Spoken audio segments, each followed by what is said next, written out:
My name's Adam and I run AD Health, and I'm a soft tissue therapist, so do a combination of treatment and sort of injury prevention advice, stretches, strengthening, etc.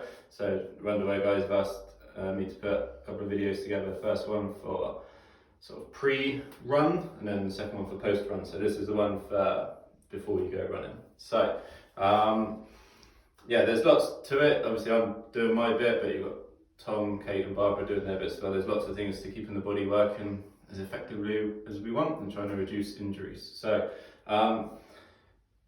what's the point of a warm-up? Might sound a bit obvious, but it's to mimic the movements we're about to do. So if you think of watching some like rugby players warming up, they'll practice tackling into the backs, they'll practice running and passing with the ball.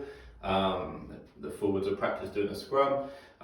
If you see boxers before a fight, they'll be practicing throwing punches and being light on their feet. So it's trying to replicate the movements you're about to do. So I've been doing this, seeing people for a long time, and I do see a lot of runners, and over the years there's been patterns that have come up where I think people have been doing stretches that maybe aren't the best ones that you could be doing. So essentially when you want to warm the muscles up, you want, like I say, you want them to be ready for the activity you're about to do. So ideally you don't want to just stretch them when they're cold anyway. So the first thing I'd say is, which sounds a bit odd sometimes, but is to not really stretch before you go running.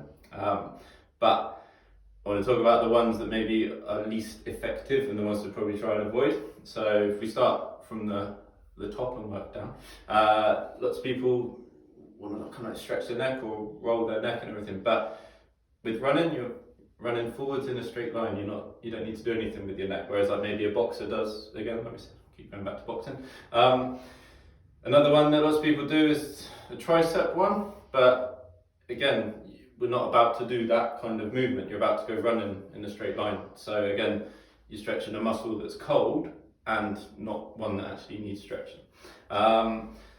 So yeah, on that basis, I'll whiz through the other ones that aren't necessarily as great. So again, bending down to touch your toes. You don't need to stretch your back out because you actually want to keep yourself upright when you're running.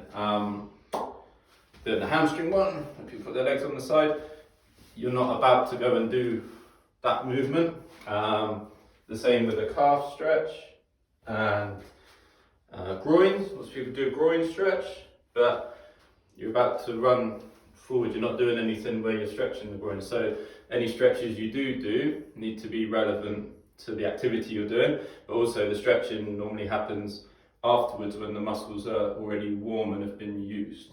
Another big one as well, lots of people do that one before, but you're not about to do that movement, you're about to go running and jogging. So I think essentially the best warm-up is a walk, basically. So you can, just walk into a jog, into then running. So like comparing that to in your lounge doing some of those stretches and then getting out the door and going straight away, you can see how the body would be quite surprised at that, and that increases the risk of injury. Whereas if you ease it into the activity you're going to do. So yeah, this is obviously good for running. A running warm-up would be different if you do football, etc. But so walking into jogging into running is normally enough, to be honest. But if in the winter, especially when it's a little bit colder, you might find doing a bit of marching might work, or if you've got stairs, walking up and down the stairs just to get your hips moving, your legs moving, just getting used to getting your arms going, the movement you're about to do. You could also do, if you're going on maybe a faster run, you can do gentle sort of heels up or like knees up as well. But it's just warming up the movements that are going to happen when you go running, basically. So yeah, hopefully that will make sense. It might be a bit different to what you do. You might do some of the ones that we said not to, but warm up, I keep repeating it, but the warm up needs to be warming up the muscles you're about to use for the activity you're about to do. So hopefully it might save you a bit of time as well. If you spend like 10 minutes doing the stretches before, it might save you a bit of time actually.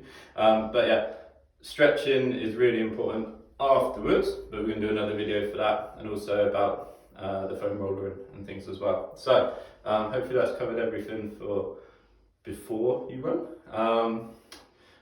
right now I can only do treatments if people are injured, but obviously feel free to contact me through the website, the information will be attached. But by the time this goes out, it might be different, who knows. But yeah, good luck with all your training, and I'll see you for the next video. Take care.